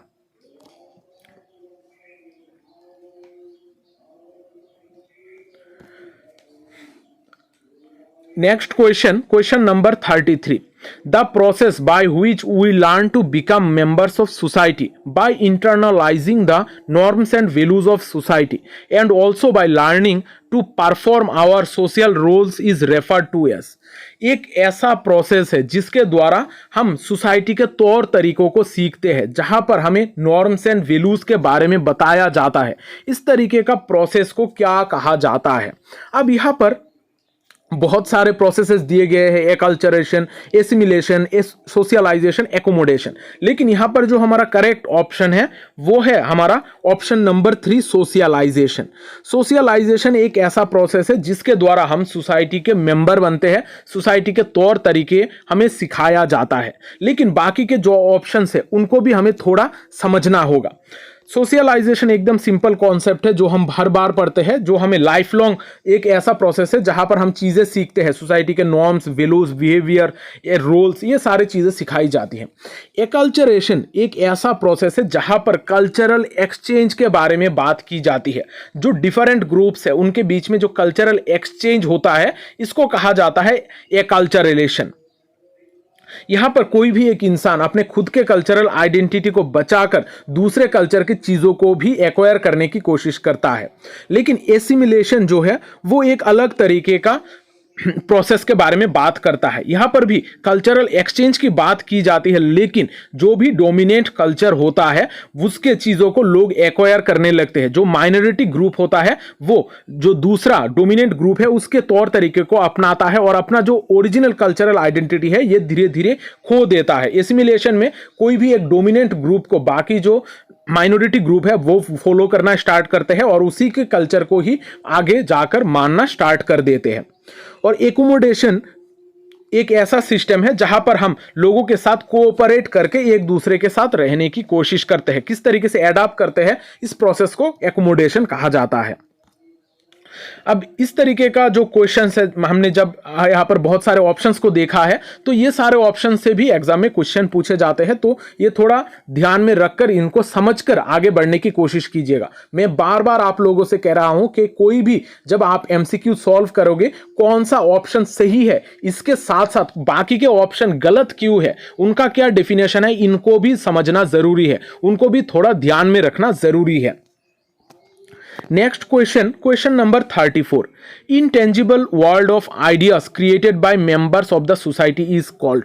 यहां पर इनटेंजिबल चीजों के बारे में बात की गई है। जब सोसाइटी के मेंबर कुछ intangible world of ideas create करते हैं उसको क्या कहा जाता है, उस तरीके का कल्चर को हम क्या कहते हैं? उस तरीके को कल्चर को कहा जाता है non material culture. Non material culture में ही हम ऐसे चीजें देखते हैं जो इनटेंजिबल होता है। जो टेंजिबल होता है, अगर कोई भी कल्चर का पार्ट टेंजिबल होता है उसको मेटेरियल कल्चर कहा जाता है। तो हमारा करेक्ट ऑप्शन है ऑप्शन 3 नॉन मेटेरियल कल्चर। अब बाकी के जो ऑप्शन है इनको भी हम थोड़ा समझने की कोशिश करते हैं। नॉन मेटेरियल कल्चर एक ऐसा सिस्टम है जहां पर इंटेंजिबल चीजों के ऊपर ध्यान दिया जाता है, जैसे आइडियाज, बिलीव्स, वैल्यूज, नॉर्म, ये सारी चीजें दिखाई नहीं देती है, इनको हम छू नहीं सकते, लेकिन फिर भी ये हमारा कल्चर का पार्ट है। ये नॉन मेटेरियल कल्चर है। और मेटेरियल कल्चर में फिजिकल टेंजिबल ऑब्जेक्ट्स होते हैं, जैसे बिल्डिंग्स, टूल्स, क्लॉथ्स, टेक्नोलॉजी, ये सारी चीजें हमारा मेटेरियल कल्चर का पार्ट है। काउंटर कल्चर वो सारे कल्चर है जिनको हम रिजेक्ट करते हैं, यानी कि कुछ ऐसे ग्रुप्स है जो हमारे मेन स्ट्रीम कल्चर को ओपोज करने की कोशिश करते हैं, उसको काउंटर करके क्वेश्चन करते हैं, उसको काउंटर कल्चर कहा जाता है, जैसे हिप्पी मूवमेंट। फिर पॉपुलर कल्चर, किसी भी एक पर्टिकुलर एरिया में जो भी चीजें पॉपुलर होती है, जैसे popular music, popular fashion trend, ये सारी चीजें पॉपुलर कल्चर का पार्ट बन जाते हैं। Next question, question number 35। That view of things in which one's own group is the center of everything and all others are scaled and rated with reference to it is called। जब किसी भी एक group, कोई भी अपने खुद के group को बड़ा मानता है, उसको सेंटर में रखकर बाकी सारे ग्रुप को रेट करने की कोशिश करता है, उसको क्या कहा जाता है? इसको कहा जाता है एथनोसेंट्रिज्म। एथनोसेंट्रिज्म में जो लोग होते हैं वो अपने ग्रुप को, अपने कल्चर को सुपीरियर मानते हैं और बाकी जो ग्रुप्स है उनको उसी के अकॉर्डिंग रेट करने की कोशिश करते हैं और अपने ग्रुप को हमेशा सुपीरियर मानते हैं। तो यहां पर एथनोसेंट्रिज्म का जो क्वेश्चन है ये बहुत इंपॉर्टेंट है। और इसके साथ साथ इसका ऑपोजिट में और एक कॉन्सेप्ट है जेनोसेंट्रिज्म। जेनोसेंट्रिज्म एथनोसेंट्रिज्म का ऑपोजिट है, जहां पर अपने जेनोसेंट्रिज्म में माना जाता है कि जो भी ग्रुप है वो अपने खुद के कल्चर को इंफीरियर मानता है और दूसरे के ग्रुप को सुपीरियर यहां पर माना जाता है। तो यहां पर अगर आप थोड़ा डिस्कशन देखोगे तो एथनोसेंट्रिज्म एक ऐसा टेंडेंसी है जहां पर खुद के ग्रुप को सुपीरियर माना जाता है और उसके स्टैंडर्ड के अकॉर्डिंग ही दूसरों को जज किया जाता है। फिर जेनोसेंट्रिज्म इसका ऑपोजिट है, जहां पर खुद के कल्चर को लो मानकर लोग आगे बढ़ते हैं। फिर है कल्चरल रिलेटिविज्म, जहां पर कोई भी ग्रुप को सुपीरियर या फिर इंफीरियर नहीं माना जाता है। यहां पर जो भी कल्चर है उसके अकॉर्डिंग, उसके खुद के वैल्यूज के साथ ही उसको जज किया जाता है, उसके कॉन्टेक्स्ट में, जो उस जगह पर वो एग्जिस्ट करता है, उसका क्या वैल्यूज है, उसके अकॉर्डिंग ही उसको जज किया जाता है। उसको कहा जाता है cultural relativism. Next question, question number 36। Who among the following developed the concept culture of poverty? Culture of poverty का कॉन्सेप्ट को किसने डेवलप किया है? इसको डेवलप किया है ऑस्कर लुईस ने। यह बहुत ही एक फेमस कोटेशन है या फिर एक फेमस कॉन्सेप्ट है। तो कल्चर ऑफ पॉवर्टी जो है इसको डेवलप किया था ऑस्कर लुईस ने। जो भी लोग पॉवर्टी में रहते हैं यानी कि गरीबी में रहते हैं, वो लोग over the period of time एक ऐसा कल्चर डेवलप कर लेते हैं जो उनको गरीबी में रहने में बहुत ज्यादा मदद करता है। यानी कि उनका जो पैटर्न है वो एक ऐसा पैटर्न बन जाता है जो जनरेशन टू जनरेशन गरीबी में रहकर ही चला जाता है। उनका एक अलग तरीके का बिलीफ्स, वैल्यूज, बिहेवियर तैयार हो जाता है। तो इस तरीके का जो कल्चर है इसको कहा जाता है कल्चर ऑफ पॉवर्टी, जिसको ऑस्कर लुईस ने दिया था, जिस कॉन्सेप्ट को दिया था। Next question, question number 37। When a man marries more than one women at the same time it is called. जब एक मेल यानी कि मैन जब बहुत सारे मोर देन वन वुमेन को शादी करते हैं, एक से ज्यादा महिलाओं को, वुमेन को शादी करता है, फीमेल को शादी करता है, तब इस तरीके का मैरिज को क्या कहा जाता है? इस तरीके का मैरिज को कहा जाता है पोलीगाइनी। पोलीगाइनी में बेसिकली बहुत सारी लड़कियों से शादी की जाती है। तो पोलीएंड्री जो होता है, पोलीएंड्री इसका ऑपोजिट है, जहां पर एक वुमेन बहुत सारे मेल से शादी कर सकता है, मैन से शादी कर सकता है। मोनोगेमी में सिंगल मैरिज होता है और पेट्रियार्की जो होता है, यहां पर एक पावर रिलेशन के बारे में बात की जाती है। तो हमारा ऑप्शन 4 सही हो जाएगा। अब जब भी इस तरीके का क्वेश्चन देखोगे, गायनी यानी कि यहां पर फीमेल की बात की गई है और पोली यानी कि यहां पर बहुत सारी फीमेल, तो पोलीगाइनी बहुत सारी फीमेल के साथ शादी की बात की जाती है। पोलीएंड्री, एंड्री यानी कि यहां पर मेल है। तो इस तरीके का चीजों को थोड़ा कॉन्सेप्ट को ध्यान में रखिएगा और उसी के अकॉर्डिंग आंसर करने की कोशिश कीजिएगा। तो जब हम टाइप्स ऑफ मैरिजेस की बात करते हैं, बहुत सारे अलग अलग टाइप्स ऑफ मैरिजेस है। मोनोगेमी है, पोलीगेमी है। पोलीगेमी में भी बहुत सारे अलग अलग डिविजन हमें देखने को मिलता है। पोलीगेमी जहां पर हम सिंगल मैरिज करते हैं और पोलीगाइनी जहां पर बहुत सारे मैरिजेस होते हैं। पॉलीगाइनी में भी लगभग 3 से 4 तरीके का टाइप्स देखने को मिलता है, जहां पर ग्रुप मैरिज है, पॉलीगाइनी है, पॉलीएंड्री है। तो अलग अलग टाइप्स के बारे में भी आप थोड़ा पढ़ने की कोशिश कीजिएगा। मैंने ये सारी चीज़ें जो क्लासेस मैंने कराए हैं उनमें डिटेल में डिस्कस की है। अगर आपने वो क्लासेस नहीं देखी है वो उनको ज़रूर देखिएगा। मैंने बहुत सारी चीज़ें पढ़ा के रखी है, यूट्यूब में फ्री में सारे लेक्चर्स अवेलेबल है। आप लोग वो सारे क्लासेस ज़रूर देखिएगा, वहाँ पर आपको सारी चीज़ें फ्री में अवेलेबल मिल रही है। Next question number 38, Which among these is not a characteristics of secondary group? नीचे में से कौन सा सेकेंडरी ग्रुप का कैरेक्टरिस्टिक नहीं है? तो बाकी के 3 हमारा कैरेक्टरिस्टिक्स होंगे और एक ऐसा होगा जो हमारा सेकेंडरी ग्रुप का कैरेक्टरिस्टिक नहीं है। यहां पर लार्ज इन साइज और मेंबरशिप, सेकेंडरी ग्रुप हमारा लार्ज होता है। यहां पर social contract are formal segmental, यहां पर सोशल कॉन्ट्रैक्ट जो होता है ये हमारा फॉर्मल होता है। तो ये भी हमारा सेकेंडरी ग्रुप का कैरेक्टरिस्टिक्स है। ये secondary group basically goal oriented होता है, ये भी सही है। लेकिन जो चौथा ऑप्शन है रिलेशनशिप ओरिएंटेड, ये हमारा सेकेंडरी ग्रुप का पार्ट नहीं है, यानी कि ये सेकेंडरी ग्रुप का कैरेक्टरिस्टिक नहीं है। लेकिन हमें पूछा ही गया है कि कौन सा हमारा सेकेंडरी ग्रुप का कैरेक्टरिस्टिक्स नहीं है। तो रिलेशनशिप ओरिएंटेड, बेसिकली रिलेशनशिप हम प्राइमरी ग्रुप में देखते हैं, तो हमारा ऑप्शन 4 करेक्ट हो जाएगा। ये रिलेशनशिप ओरिएंटेड हमारा सेकेंडरी ग्रुप का कैरेक्टरिस्टिक नहीं है।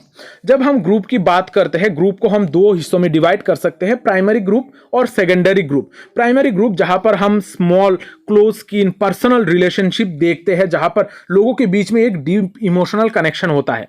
लेकिन सेकेंडरी ग्रुप एक ऐसा ग्रुप होता है जहां पर लोग इम्पर्सनल रिलेशनशिप होता है, ये लार्ज इन साइज हो सकता है और स्पेसिफिक गोल के लिए यहां पर क्रिएट की जा सकती है। तो प्राइमरी और सेकेंडरी ग्रुप के बीच में जो कैरेक्टरिस्टिक्स है, इनके बीच में जो डिफरेंस है, ये भी थोड़ा देखने की कोशिश कीजिएगा। नेक्स्ट देखते हैं question number 39, a young women for assessing her salary uses her co-worker of about same age and experience as point of comparison.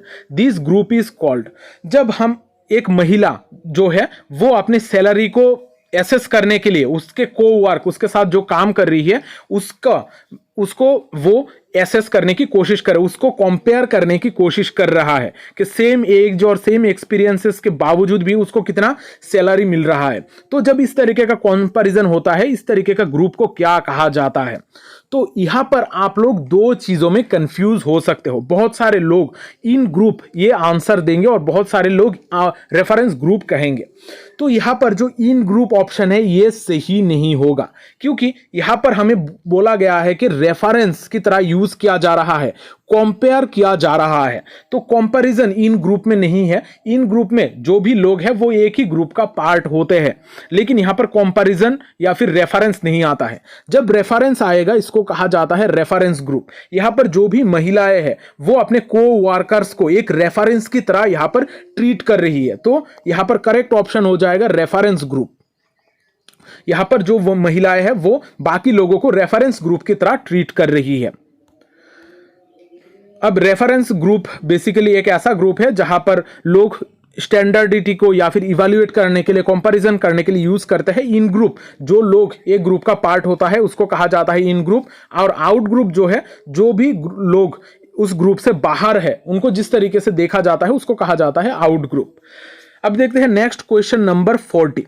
ये क्वेश्चन थोड़ा ट्रिकी है और थोड़ा इंपॉर्टेंट भी है। यहां पर पूछा गया है कि a small group of intimates which has strong in group sentiments and interest is called.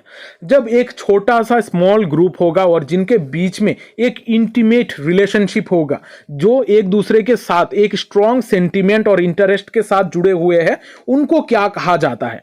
यहां पर ध्यान दीजिएगा, यहां पर स्मॉल ग्रुप के बारे में बात की गई है जहां पर लोगों के बीच में स्ट्रॉन्ग सेंटिमेंट्स और इंटरेस्ट है। इस तरीके का ग्रुप को कहा जाता है क्लिक या फिर गुट। एक ऐसा ग्रुप होता है जहां पर लोगों के बीच में एक सेंटिमेंट होता है। तो इसके बारे में थोड़ा और डिस्कस करने की हम कोशिश करते हैं, समझने की कोशिश करते हैं। क्लिक एक ऐसा ग्रुप है जहां पर जो बेसिकली बहुत ही छोटा स्मॉल होता है, लेकिन यहां पर इंडिविजुअल के बीच में स्ट्रॉन्ग सेंटिमेंट्स होता है। अब ये जो क्लिक है ये बेसिकली हमारा फैमिली वाला ग्रुप नहीं होता है। ये ग्रुप हम अलग अलग जगहों पर फॉर्म करते हैं। जैसे आप लोगों के बेस्ट फ्रेंड वाले एक ग्रुप होगा कि आपका कोई एक या फिर दो बेस्ट फ्रेंड हो सकते हैं। वर्क प्लेस पे ऐसे दोस्त हो सकते हैं जो आपको जान से भी प्यारा हो सकते हैं।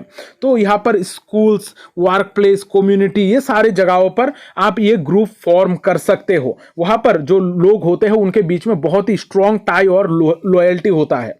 तो क्लिक जो क्वेश्चन है इसको थोड़ा नोट डाउन कर लीजिएगा, क्योंकि नेक्स्ट एग्जाम में इससे पूछा जा सकता है question.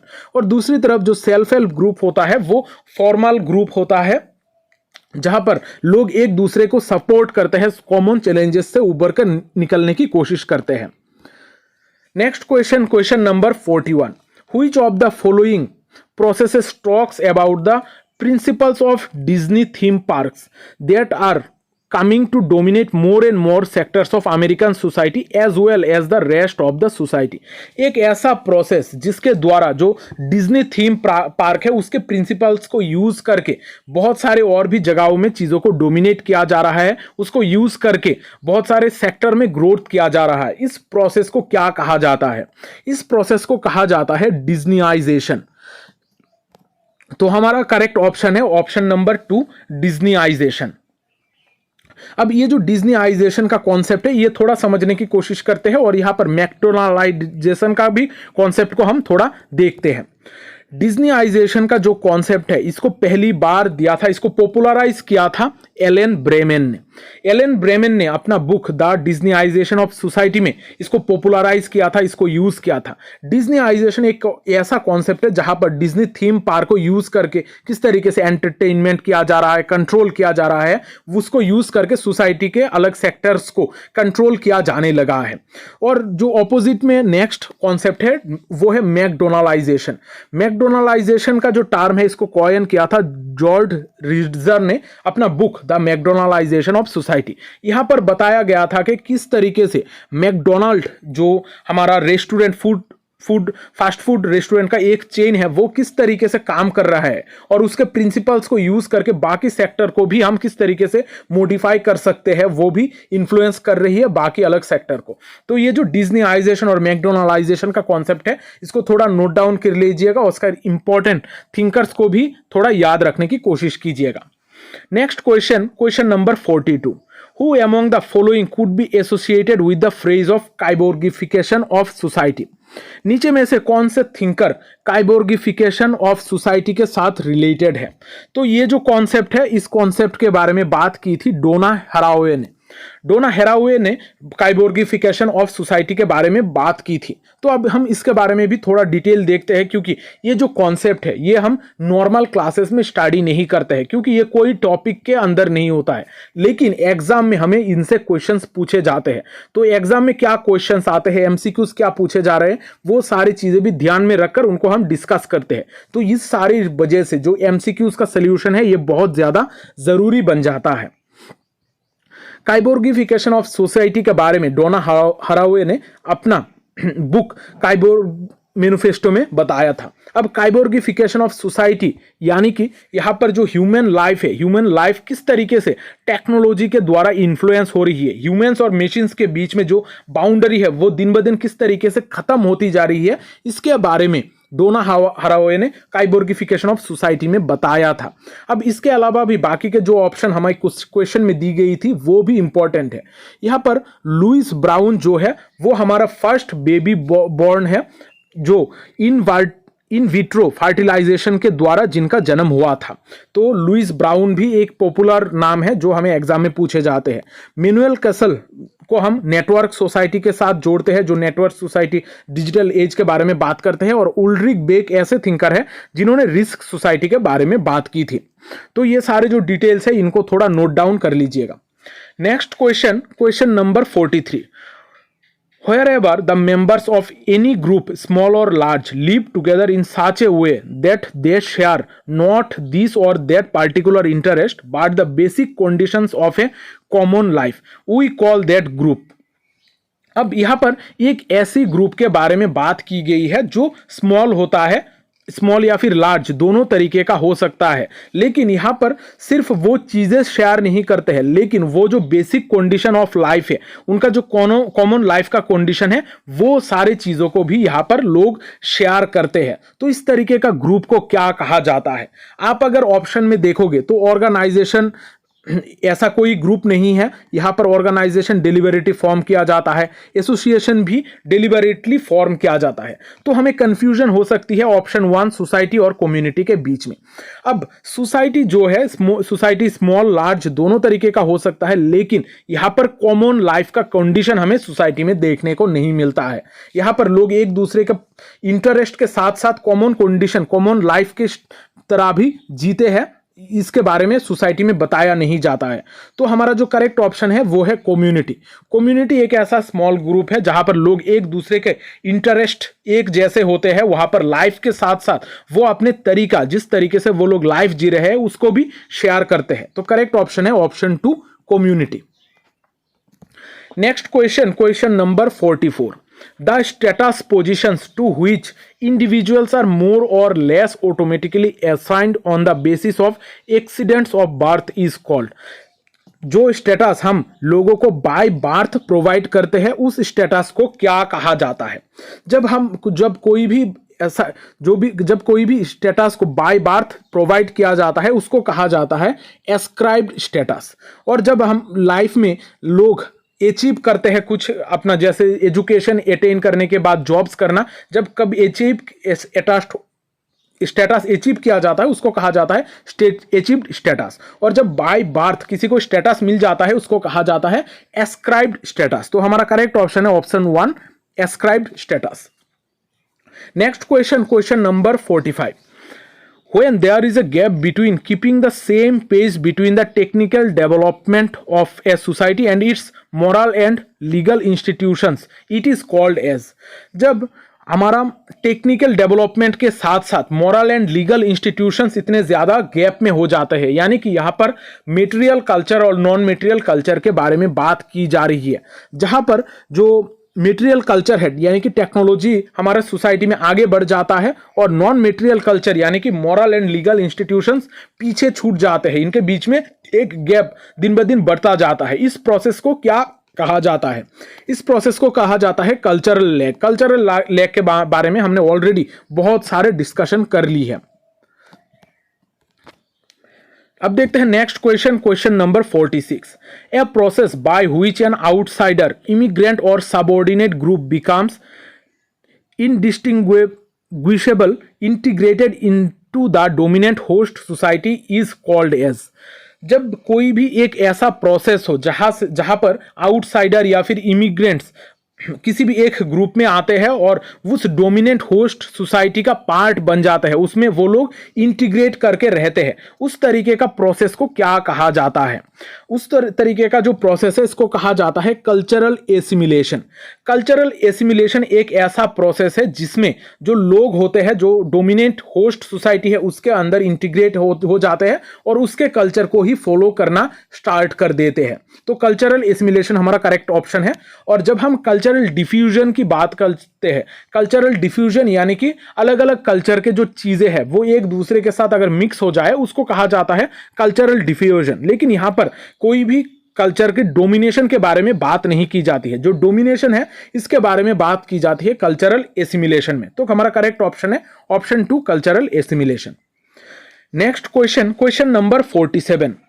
If you are learning the customs, culture or behavior of a social group which you wish to join, the process will be called as। अगर कोई एक ऐसा कस्टम, कल्चर या फिर बिहेवियर है जो आप निभाना चाहते हो, जो अगर आप कोई एक ऐसा ग्रुप ज्वाइन करना चाहते हो और उस ग्रुप को ज्वाइन करने के लिए आप खुद से चीज़ों को सीखते हो, उस तरीके का कल्चर बिहेवियर को एडॉप्ट करने की कोशिश करते हो, उस प्रोसेस को क्या कहा जाता है? उस प्रोसेस को कहा जाता है एंटीसिपेटरी सोशलाइजेशन। एंटीसिपेटरी सोशलाइजेशन एक ऐसा प्रोसेस है जहां पर हम अपने आप को खुद को दूसरे ग्रुप की तरह ट्रीट करना स्टार्ट करते हैं, उसको ज्वाइन करने के लिए पहले से ही इस तरीके से बर्ताव रखते हैं। जैसे अगर कोई भी इंसान फौज में ज्वाइन करना चाहता है तो वो पहले से ही ट्रेनिंग लेगा, उसके तौर तरीकों को अपनाना की कोशिश करेगा। तो ये हमारा एंटीसिपेटरी सोशलाइजेशन होता है। जैसे अगर कोई टीचर बनना चाहता है तो वो बीएड का स्टडी करेगा, ट्रेनिंग लेगा, टीचिंग का ट्रेनिंग लेगा। तो ये जो ट्रेनिंग्स होते हैं ये बेसिकली हमारा एंटीसिपेटरी सोशलाइजेशन का पार्ट होता है, जहां पर फ्यूचर में हम किस तरीके से उस ग्रुप का अगर हिस्सा बनेंगे तो किस तरीके से बिहेवियर करेंगे वो हमें सिखाया जाता है। तो हमारा करेक्ट ऑप्शन है option 2, anticipatory socialisation. Next question, question number 48। An outmarrying social group which traces descent from a common ancestor is the distant past in the distant past is termed as। अब यहाँ पर एक आउटमेरिंग social group के बारे में बात की गई है, यानी कि जहां पर हम सेम ग्रुप के अंदर शादी नहीं कर सकते हैं, जहां पर हमें दूसरे ग्रुप में जाकर शादी करनी पड़ेगी। तो इस टर्म को क्या कहा जाता है? यहाँ पर ये मान्यता है कि जो ग्रुप है वो बेसिकली एक ही एंसेस्टर से तैयार हुआ है या फिर उनका पूर्वज जो है वो एक ही है, तो वो लोग एक ही फैमिली मेंबर से बिलोंग करते हैं। तो यहाँ पर नीचे में से कौन सा ऑप्शन हमें एक आउटमेरिंग सोशल ग्रुप के बारे में बात कर रहा है जहां पर उनके अंदर हम मैरिज नहीं कर सकते हैं, यानी कि एक एक्सोगेमस ग्रुप के बारे में पूछा जा रहा है। तो यहाँ पर नीचे में जो ऑप्शन है वर्ण में हम सेम ग्रुप के अंदर ही शादी करते हैं, अलग अलग वर्णस के बीच में शादी नहीं होती है, सेम ग्रुप के बीच में ही यहाँ पर शादियां होती है। फिर जाति में भी हम सेम जाति के अंडर ही शादियां कराते हैं। फिर क्लास में इस तरीके का ऐसा कोई मैरिज का रूल्स नहीं है, लेकिन गोत्र जो है वो बेसिकली हमारा एक एक्सोगेमस ग्रुप है जहां पर हम सेम गोत्रों के अंदर शादी नहीं कर सकते हैं। ये एक आउटमेरिंग सोशल ग्रुप है जहां पर सेम अगर गोत्र हुआ तो ये मान्यता है कि वो लोग का जन्म सेम ओरिजिन से ही हुआ है, यानी कि उनका पूर्वज सेम है। तो ये गोत्र जो है वो हमारा आउटमेरिंग सोशल ग्रुप है। तो हमारा करेक्ट ऑप्शन हो जाएगा ऑप्शन 4, गोत्र।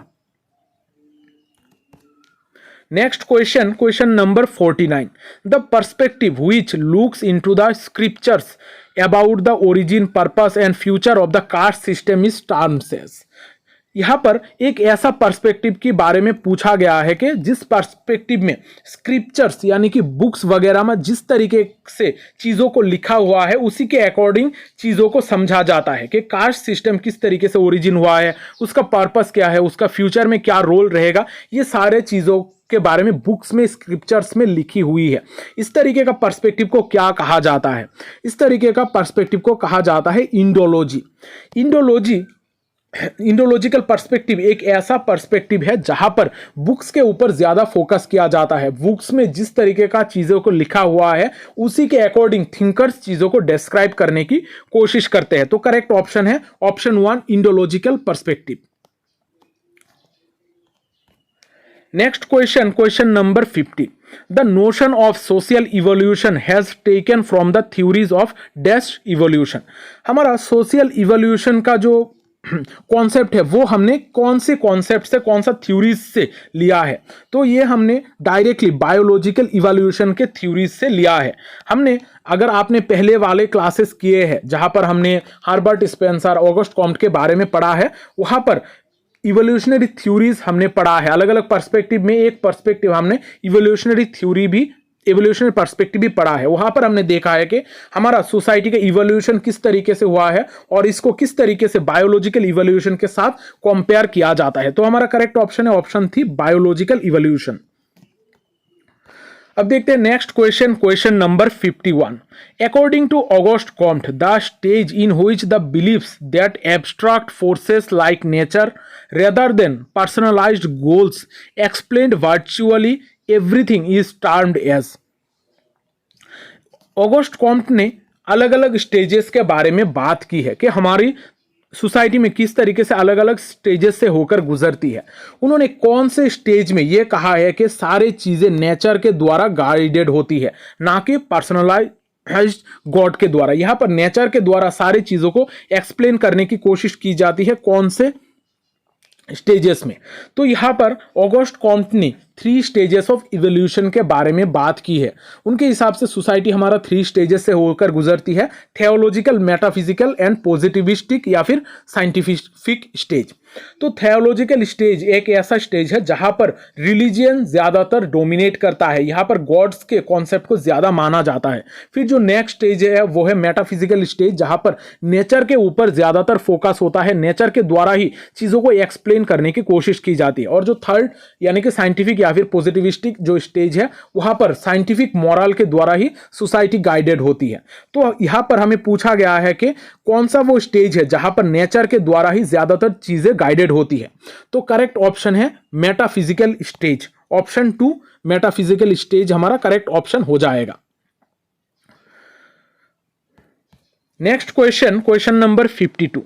Conflicts which arise from frustration of specific demands within the relationship and from estimates of gains of the participations and which are directed at the presumed frustrating objects are called as dash by Lewis Coser. अब यहाँ पर Louis Coser के बारे में बात की गई है। लुइस कोजर के हिसाब से कॉन्फ्लिक्ट का यहाँ पर कौन से टाइप के बारे में बात की गई है।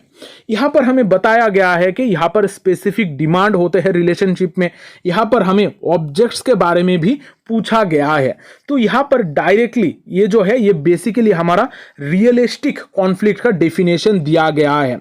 यहाँ पर लुइस कोजर ने कॉन्फ्लिक्ट को अलग अलग टाइप्स में डिवाइड किया। उन्होंने मेनली 2 तरीके का कॉन्फ्लिक्ट के बारे में बात की थी, रियलिस्टिक और नॉन रियलिस्टिक। और यहाँ पर जो दिया गया है ये बेसिकली लुइस कोजर का डायरेक्टली रियलिस्टिक कॉन्फ्लिक्ट का डेफिनेशन को ही पूछा गया है। तो यहाँ पर हम थोड़ा डिस्कशन कर लेते हैं कि इसका एक्सप्लेनेशन क्या है। लुइस कोजर ने बेसिकली कॉन्फ्लिक्ट थ्योरी के ऊपर काम किया था। उन्होंने realistic and non realistic conflict के ऊपर काम किया था और इन दोनों के बीच में क्या डिफरेंस है ये दिखाने की कोशिश की थी। रियलिस्टिक कॉन्फ्लिक्ट वो सारे कॉन्फ्लिक्ट है जो स्पेसिफिक टेंजिबल चीजों के ऊपर तैयार होती है, जैसे रियल, मटेरियल और परसिव्ड इंटरेस्ट के ऊपर जब लोगों के बीच में कॉन्फ्लिक्ट होता है पावर स्टेटस को लेकर, तब इसको कहा जाता है रियलिस्टिक कॉन्फ्लिक्ट। जहां पर कॉन्फ्लिक्ट डायरेक्ट होता है, रियल होता है और फ्रस्ट्रेटिंग ऑब्जेक्ट्स के बारे में होती है। तो ये हो जाता है हमारा रियलिस्टिक कॉन्फ्लिक्ट जो हमें क्वेश्चन में पूछा गया है। और दूसरा जो कॉन्फ्लिक्ट का टाइप है वो है नॉन रियलिस्टिक कॉन्फ्लिक्ट। यहां पर कोई भी स्पेसिफिक डिमांड नहीं होता है, लेकिन यहां पर जो इंपॉर्टेंट होता है वो होता है इमोशनल और साइकोलॉजिकल नीड्स। यहां पर जब लोग इमोशनल और साइकोलॉजिकल नीड्स के बारे में बात करते हैं, उसके रिगार्डिंग कॉन्फ्लिक्ट करते हैं, यहां पर एग्रेशन और फ्रस्ट्रेशन दिखाने की कोशिश करते हैं इस इमोशनल नीड्स के अकॉर्डिंग, तब इसको कहा जाता है नॉन रियलिस्टिक कॉन्फ्लिक्ट।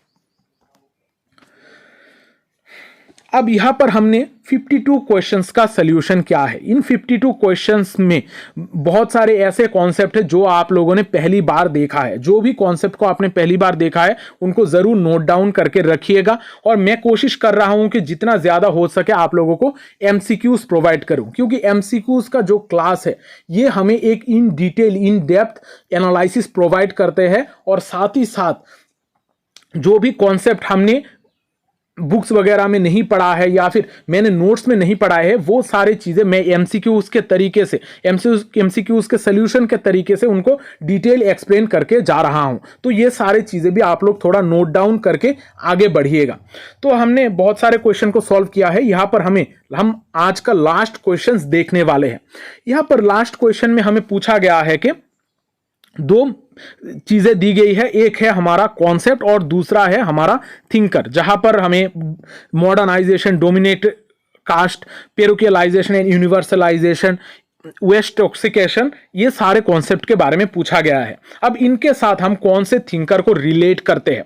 अब ये जो क्वेश्चन है मैंने पहले भी किसी एक जगह पर कराया है, तो अगर आपने वो क्लास कराया है तो आप लोगों को पता ही होगा। अगर पता नहीं है तो आप लोग थोड़ा इसके बारे में आंसर खुद से प्रिपेयर करने की कोशिश कीजिएगा, क्योंकि ये आंसर मैंने बहुत सारे कॉन्सेप्ट ऑलरेडी पढ़ाया है, उनमें ये सारी चीजों को मैंने डिस्कस की है। तो ये जो क्वेश्चन नंबर 53 है ये आपका हो जाएगा होमवर्क। ये आप लोग सॉल्व करके मुझे बताओगे कि इसका आंसर क्या है। आप लोग कमेंट सेक्शन पे इसका आंसर मुझे जरूर दे देना, क्यों, तभी मुझे पता चलेगा कि आप लोग मेरे क्लासेस किस तरीके से फॉलो कर रहे हो। ये आपका होमवर्क है, ये आप लोग कमेंट सेक्शन पे इसका आंसर मुझको दे देना। तो आज का सेशन मैं यहां पर ही खत्म करता हूं। अगर मेरे ये क्लासेस आप लोगों को हेल्पफुल लग रहे हैं तो चैनल को सब्सक्राइब करके रखिएगा और कमेंट करके जरूर बताइएगा। साथ ही साथ ये जो वीडियो है इसको लाइक और शेयर भी जरूर कर देना, क्योंकि शेयरिंग इज केयरिंग। जब हम दोस्तों के साथ चीजें शेयर करते हैं तभी उनको पता चलता है कि हम उनके लिए केयर करते हैं। तो अगर आपने अभी तक टेलीग्राम चैनल को ज्वाइन नहीं किया है उसको भी ज्वाइन कर लीजिएगा। वहां पर आप मुझसे कम्युनिकेट कर सकते हो, कोई भी अगर इंपॉर्टेंट इंफॉर्मेशन है तो मैं टेलीग्राम चैनल पे दे देता हूं। तो मिलते हैं अगली सेशन में, तब तक अच्छे रहिए, स्वस्थ रहिए और लोगों में प्यार बांटते रहिए।